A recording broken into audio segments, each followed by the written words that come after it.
I want to take a second to preface this video. It's a little longer than normal, but it was just an idea I had of mounting the camera in the car and me and Rob just having a discussion. So it's a good discussion. We talked about parenting, talked about kids, talked about things, and I think it's something I might continue to do. Just call it like moments in the car or something, I don't know. But check it out and tell me what you think. One other thing, I broke my glasses. Gone, shattered. I was getting out of the car and I had my glasses in the sun visor up top hanging. And I had my sunglasses on. So I was getting out of the car and my face clipped the glasses and just snapped them and broke them. And they just completely fell apart.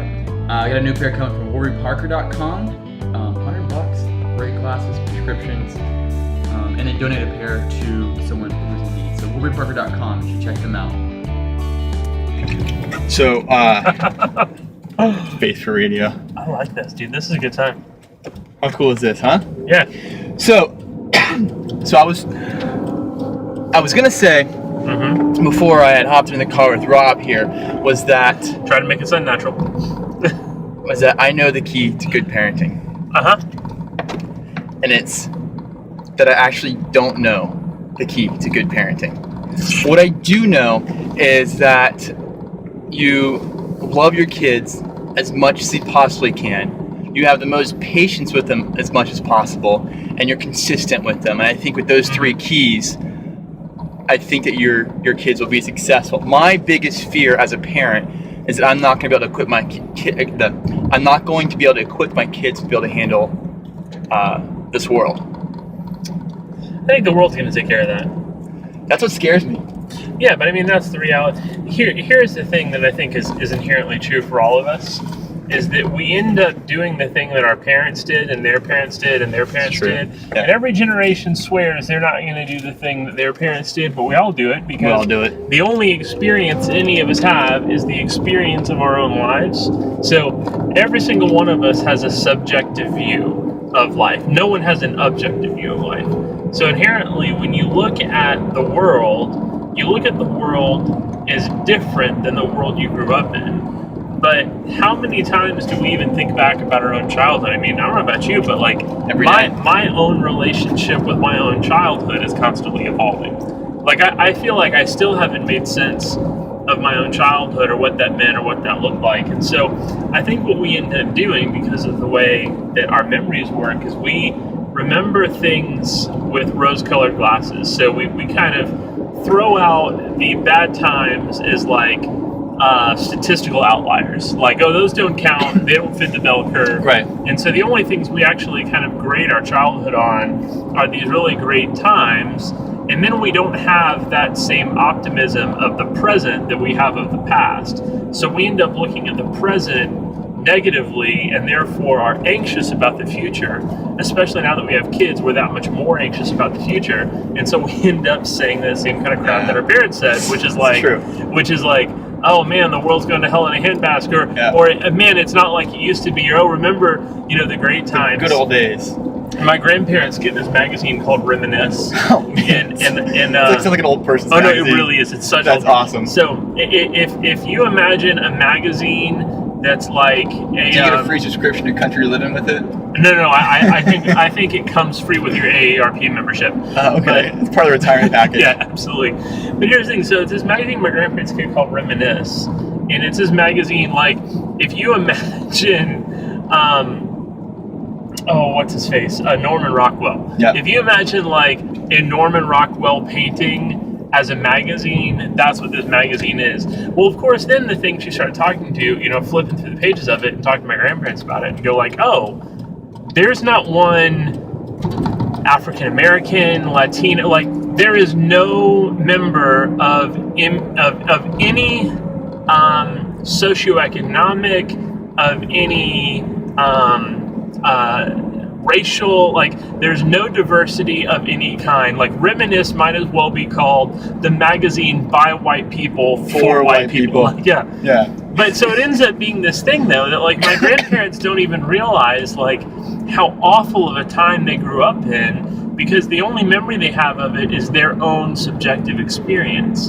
And so all that to say, man, like I think you start thinking about like the kid, our kids, I truly believe are going to grow up in one of the most difficult times in human history, but not difficult times in the classical sense. Like, it's not going to be hard for them.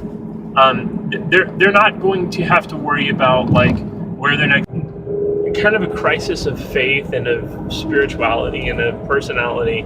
I think that our children are going to struggle for identity in a way that no generation has before, because they will live in the fastest processing generation. I mean, in terms of, even think about, we've talked about this with our kids. Yeah. Like, Paxton is 4. Yeah. Paxton and Aubrey are the same age. Yeah. So we have 4-year-olds, and even looking at our 4-year-olds and realizing how quickly they process information. Gosh, like incredibly fast. Yeah. I feel like I'm ADD, and you feel like you're ADD. Oh, absolutely. And they're faster than we are. Yeah, and so I think one of the things that they're going to struggle with is, think about like when you and I were in middle school, and like kind of every year you like almost try on a new personality. Like you're figuring out who you are, and so you kind of take the time to like, I'll try this for a while. I'll be a skater, I'll be a surfer. Oh, absolutely. Like these kind of I'll be into 90s rap. Yeah, absolutely. Like these like cultural groups, and you kind of like, which kind of niche do I fit in? Right. And you kind of try that on for a year or so.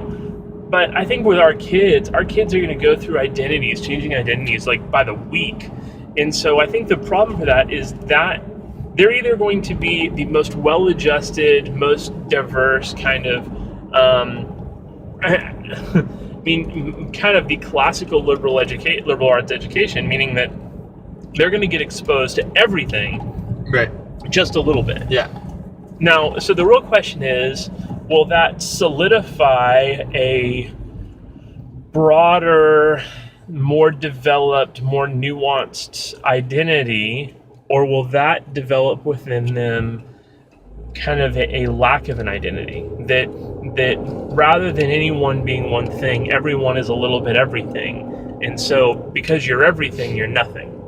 Well, I think the problem is, there's going to be so much diversity, and there's so much things out there involving their identity, but the problem is a lot of these identities are established out of fear. So you're going to have a lot of identities that if you disagree with them at all, you're going to be considered a bad person. And I think that can be scary when someone's trying to figure out their identity, who they are. Well, if difference is qualitative, right. Meaning that like if difference of opinion is the difference between good or bad, right, rather than, because there can, in a lot of areas you can have kind of a logical approach and say, I have a preference for this approach because of reasoning A, B, and C. Right. But if it gets removed from kind of logic or a reason that accepts that opinions and voices other than yours may be valid. I think that's really what it comes down to, is the thing of going, my fear for my kids is twofold. One, that in the sea of so many voices, it's kind of the conversation we have, like people have cable now and it's like 400 channels, and then they don't watch anything. And they go watch Netflix. Yeah, and they go watch Netflix. Yeah. Or they do what we do on Netflix, which is like you spend the whole night searching on Netflix for the thing you want to watch, and you end up spending half an hour looking at the menu of Netflix without ever watching anything. Yeah, you're trying to find that one exact thing that's going to get you right in the moment. So there it is. You're kind of paralyzed by choice in some ways. So like, there's a fear paralyzed that I have for my choice. I like that. There's a fear that I have for my kids, which is like, in the face of so much opinion and so many points of view, that they don't learn to rationally approach any of them, or so that inherently nothing has value. Like nothing has value in the sea of everything. That no voice stands out. It's kind of the conversation we have about like, in this reality of so much music being available to people, like it takes like nothing. Only the silliest things kind of like poke through the noise. Yeah, like What the Fox Say. Yeah, which is funny, but it's funny. Like that's not a great song. But it's not quality. Yeah, exactly. So yeah, like you end up with this thing of like What the Fox Say, where like it's funny and it's entertaining and it's like that's gonna get however many millions of views on YouTube, No. but like you're not gonna look back on that 10 years from now and go, man, that was great music. And meanwhile, think of how many bands have come out with albums that are decent albums, like not just decent, like quality albums, good albums. Yeah, they've put sweat and tears into. That very few people, that very few people have heard because it doesn't poke out of other noise. So there's that fear that I have for my kids. It is this kind of in this sea of points of view and perspective and opinion that none of it becomes valid. That it all just becomes only the most irrational, only the things that are the most extreme kind of peek through that grab our attention and get any attention. So that's one fear, is that basically they devalue everything in the face of that amount of choice. Or the other thing that I'm scared of on the other end of that is that they give credence to everything. Right. That like every opinion has value, every opinion has worth. And so I think that's the thing that, on one hand, you look at, and again, it's me doing the same thing our parents did. Right. Like, I look at my own experience and I go, oh, when I grew up, like, I was forced to have critical thinking skills for all these different reasons. But the reality is, no one forces anyone to have critical thinking skills. Like, you raise your kids to be well-adjusted, to have values, to love and honor and respect people. And when you teach your kids values in judgments, not being judgmental, but like to make sound and wise judgments. Well, the ability to think and reason for themselves. Yeah, absolutely. So you have so that idea of just going. So the impetus of this whole conversation was you figured out what it takes to be a good parent. You love your kids as best as you can, and I think that obviously comes with it. But and I don't mean to disregard what you're saying, but I think loving your kids in and of itself isn't enough, because I think parents naturally love their children. Well, like I don't think there are parents. Right. I mean, like obviously there are the extreme cases, but I think the common, the normal, the average is parents love their children. Well, I think that the definition of love has been muddied as far as parents go. So when I say love your kids, I don't mean put up with whatever they throw your way. No, but that's not love either. No. Yeah. I mean love your kids. Like, don't forget to love on them. Like, don't forget to hug them. Don't forget to tell them they're important. You're saying be affectionate. Be affectionate. Yeah. And don't, because personally, I go through my day a lot of times and I realize that all I've done for the day is discipline my kid. Maybe it's been an off day. No, I'm with you. I hate that. And I struggle with it. And it's something I've been trying to identify. You feel like all you've said to your kid all day long is stop, stop, or you're going to get a spank and you're going to say time out over and over and over again. Yeah, you feel like you feel like you're constantly correcting. Instead of telling him, hey, you're a good kid. You're smart. I love you. Yeah. That was a great idea. So I've been trying to also include my kid in these videos as well, as far as, hey, where do you think the next shot should go? What do you think we should talk about? And he gets so excited. Awesome. Turn your kid into a little film school He's like, student. put it on the sign, put it here, put it there. We do all that. But going back to the other thing you're saying, I think it's something that you and I suffer from too, is that we have so much available to us that we don't know really what we want to do. I mean, you're probably more set, like, you want to be a pastor, you want to be in the ministry. But for the longest time, I couldn't figure out what I wanted to do because there's so many opportunity out there. I didn't want to miss the golden opportunity. But I don't think there is such a thing as a golden opportunity. I think you just find something you want to do and you do it and you make it happen. Yeah, and I think also to understand that, so in my office at work, I have a little dry erase board that sits right next to my desk.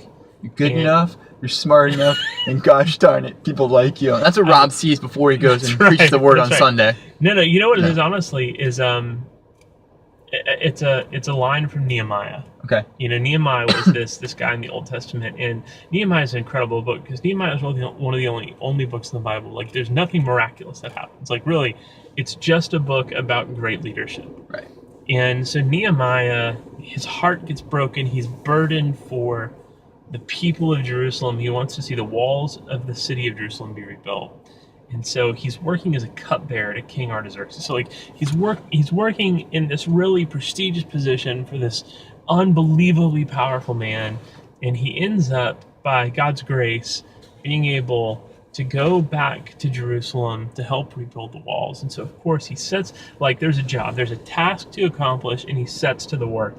But then, of course, as soon as he sets to the work, there are people, and there are people that are fiscally involved, that are, there are people that it is within their best interest that the people of Jerusalem never be safe, never be secure, never be free. Because every time that happens, there's a golden calf. Well, yeah, so, something comes along, they fall away. So what ends up happening is there's basically these kind of enemies of the people of Israel, and they keep basically threatening Nehemiah, and they're like, "Hey, come down off the wall, or we're gonna go tell Artaxerxes you're trying to take over." Like all this just crap. So, Xerxes from 300, by the way. No, his son Artaxerxes. So yeah, but yeah, so same guy, the guy from 300, the God King from 300. Yeah, it's his son. I am a merciful. Yeah. Actually, technically, his grandson. There was an okay. Artaxerxes the first, and history doesn't really know what happened to him. But after about 7 months of his rule, there's a good chance. Anyway, so but Nehemiah is up on the wall, and so finally he kind of sends down through messengers. He sends down Geshem and Tobiah. Are Sanballat, Geshem, and Tobiah are kind of the three guys that are like stirring up trouble. And they say, "Get down off the wall, come meet with us," because secretly they're planning to kill him. Right. And he sends this message to him. He says, "I am doing a great work. Why should the work stop while I come down off the wall?" And so I've got that written on a whiteboard. I'm doing great work. I've got this whiteboard. And it just literally just stay on the wall, stay on the wall, stay on the wall. Because you're talking about, like, having some idea what you're going to do. I don't know anyone, and I work in ministry, so like technically it's a calling. Right. But I mean, I don't know anyone calling. I don't know anyone who does any kind of job, like whether it's ministry or anything. I don't know anyone who does anything free of doubt. And I will tell you, I mean, just honest truth. There's a good 2 or 3 days every month that I come home at the end of the day and hop on Monster or Hot Jobs, and I'm just like, let's find a different job. I can do anything other than. And so just that reality, like sometimes it's not, and this is why I think was the most important. You're talking about parenting, consistency. Yeah. Consistency, because here's the thing: anyone can show up, like anyone can start something. It's having the follow through, the consistency that I'm going to show up every day to see it through. And I think that's the key to parenting. I think that's the key to marriage. I think that's the key to a successful career. Like it's the willingness to keep showing up every day. Well, it's being a rock in the sea of the world that we're in. Yeah. That no matter what's going on, that you're going to be the same no matter what. Yeah. And your kids will see that. Yeah. Yeah. Well, and this is just a preview of what Tuesdays is like. So yeah, we got to go to the coffee shop. We're going to hang out with the guys. We're going to get a brew. We're going to get some coffee, and we're going to have a good time. We'll see you guys later.